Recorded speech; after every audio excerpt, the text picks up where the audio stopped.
జో అవి అవుతుంది ఇస్తే జౌ జాకి సున్నా పెడితే జం జాకి విసర్గ పెడితే జహా ఓకేనా జా అక్షరం పూర్తయింది ఏ విధంగా చదవాలో నేను చెప్తా జా అనండి నాతో పాటు జా జి జీ జు జూ జృ జృ జే జే జై జో జో జౌ జా జహా ఇంకోసారి చెప్తా జా జా జి జీ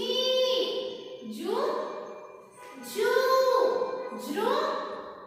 జృ జే జే జై జో జో జౌ జ జహా ఓకేనా దీని తర్వాత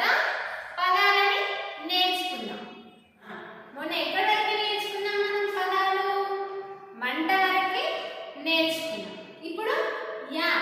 మా వరకు కంప్లీట్ అయిపోయింది ఇప్పుడు యా నుండి నేర్చుకుందాం యా యజ్ఞము యా యజ్ఞము ఏమి ఇంగ్లీష్ లో సాక్రిఫైస్ SACRIFICE సాక్రిఫైస్ ఏంటిది యజ్ఞమే కదా మనం ఇంట్లో చేసుకుంటాం కొత్తింట్లో పోయినప్పుడు చేసుకుంటారు కదా యా యజ్ఞము సాక్రిఫైస్ ఇక్కడ ఏం కనిపిస్తున్నాయి బలూన్స్ కనిపిస్తున్నాయి కదా రంగు రంగులు కనిపిస్తున్నాయి సో రా రంగులు రా రంగులు ఇంగ్లీష్ లో ఏమంటారు very good colours COLOURS colours next చూడండి ఇదేంటి తీగ మీకు ఇంటి దగ్గర ఇప్పుడు చిక్కుడుకాయ కానీ బీరకాయ తీగ ఇట్లా పైకి పోతుంది అదే సో లత దాన్ని లత అని కూడా అంటారు ఇంగ్లీష్ లో ఏమంటారు క్రీపర్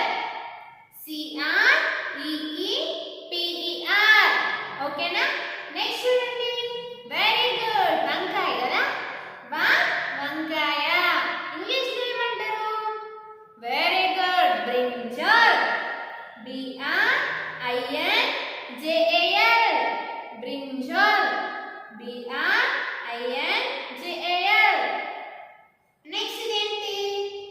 వెరీ గుడ్ బాణం ఇట్లా పెడతారు కదా లోపల పుల్లు ఉంటుంది కదా అది దాన్ని ఏమంటారు శరం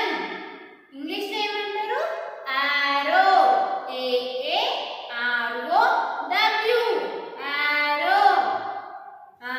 ఇంకా తర్వాత ఏమన్నా రేపటి క్లాస్ లో నేర్చుకుందాం ఓకేనా ఇప్పుడు ఒకసారి అనండి యా యజ్ఞము సాక్రిఫైస్ రా రంగులు కలర్స్ లత క్రీపర్ వంకాయ బ్రింజాల్ శరం ఆరో యజ్ఞము సాక్రిఫైస్ రా రంగులు కలర్స్ లత క్రీపర్ వంకాయ బ్రింజాల్ శరం ఆరో అంటున్నారా యజ్ఞము రా రంగులు లత